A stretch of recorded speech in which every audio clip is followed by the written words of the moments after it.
أعوذ بالله من الشيطان الرجيم. بسم الله الرحمن الرحيم. خوشكو برايم برومات سلام ورحمة وبركاته خدا تعالى لسر ما وحمي مسلمان به. از دخوازم إيرو بدو دقا دما وبقرم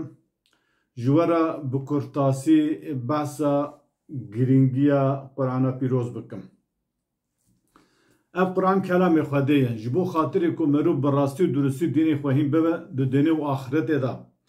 کاری هری راست و درست قنج و باش برای کو پیک بکه هم دو دنیا دا آلیکاریا مرا بکه ریر پیشا مرا رونی بکه هر وصال آخرت ببه آلیکار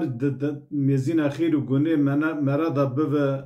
گرانی و بتیکف جی حسانات مرا ببه زواده آخرت و مرو براستی و درستی دینی خواهیم ببه. او کسی گو مخابن دین خواهج راستی قرآن نگره لپی خرافات بدعات جروک حکایات هرن خرافات تشتی درو بدعات تشتی کو جنوبا تزل ناب سر ناب دین هاتی زیاده کنه توی معنای و جا انسان بپرانی میلداریا تشتی خرافات بدعات تشتی جروک دکن ام جی دخوازن insana ji çiroka ji hikaya ji tiştê bêbinge nerast mandur bixînin ku li Rebbê xwe bifetirin li kelama Rebbê xwe bifetirin li gora ku Rebbê we Xwedê Teala di Qur'anê de behsa dînê xwe kirî çawa ji Muhammed aleyhissalatu vesselam ra daxisî dê mirov wer dînê xwe hîn bibin. Xwedê Teala di Sûrê İsra ayeta pêncû çara de ez bawer kim divêje Rabbukum Bismillahirrahmanirrahim Apêncû çara divê Rabbukum e'lemu bikum Rebbê we çêtir bi we zane Rebbê we bi terkîba we bi mizaca we bi zexmbûna we bi qelsbûna we bi psikolojiya we temamê tiştê ku di merfiata we tiştê ku di zirara we daye çi hebe Rebbê we çêtir bi we zane madam ki Rebbê me çêtir bi me zane divê em li dînê Rebbê xwe biziverin li gora ku Xwedê Teala di Qur'anê da behsa xwe pêxemberê xwe musulmana mümina munafika kafira kiriye em li gora wî dînê xwe hîn bibin an na em ê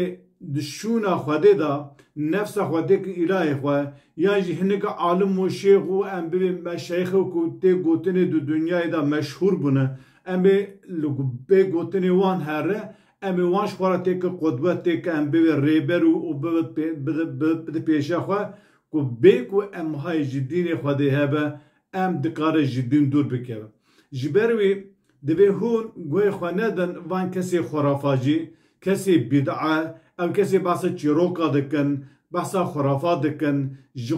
naveroka Qur'anê der behsa dînekî wisa dikin ku tu têkilî bi dînê Xwedê Teala tuneyê divê hûn nekevin tafika van kesyanê na. Ji bo ku em dînê xwe bi rastî û durustî em hîn bibin divê em ne tenê mela ne tenê alim ez bixwe ne alimim ez behsa melatiyê jî nakim min newte ez alimim jî min newte ez melam jî divê her kesekî kêmasî hay ji naveroka Qur'anê hebe Qur'anê bixwîne Qur'an 600 sahîfe ye ev 600 sahîfê hanina Xwedê Teala ji we re çawa behsa dîn kirî divê em mecbûrin dînê xwe ne li gora Hesen û Husên û filan şêx û filan melê em dînê xwe hîn bibin em dînê xwe li gora Qur'anê hîn bibin hinek mijarên em bivê jî teknîkî heye hinek mijarên ilmî heye her kesekî nikar wan hîn bibe ew kes ra dikare li gora alimekî li gora murşidekî here bipirse ev ayeta çi divê kuraniya viya çi ye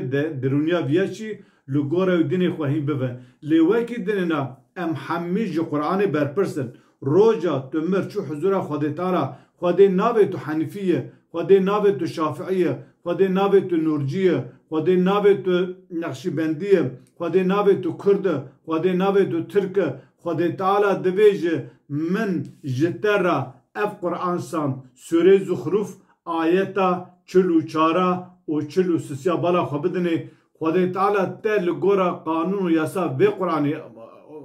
Qur'anê te mehkeme dike divê tu qanûnê helal û heram ji vê Qur'anê hîn bibe eqîde û em bivêjin pêxember û eshabiya û mümin û welî û şehîda tu تلگورا پیوان قرآن هیم ببه تو نکه و شاشتی گوا تلگور قرآن پیوان قرآن نه لگورا پیوان کو بناوی حدیث خرافه سناوی پیغمبر حدیثی کنه لگورا ام به گوتنی کو تاریخ دا نقل حادی کرنه تو نقل عقل در بی عقل تو کار بینوره تو پی هر دکار روز قیامت حسابت گله کی گرام به تو نکار به برسی واره پی خواب بده جبو کو روز قیامت روی مرش نه ای مگشتا ام جسیفا ریچا ولیا صالحا پیغمبرا ام بی نبی ور ام حساب کرن و حساب کی حسان به مرا ور دیتنی دوی ام حیات خواه لگورا پیوانه و قرآن تنظیم و تکوز بکه جبر و از بارا ود کشینم سر قرآن حتى جارة كدن بيم دخيل خاشدا. السلام عليكم ورحمة الله وبركاته.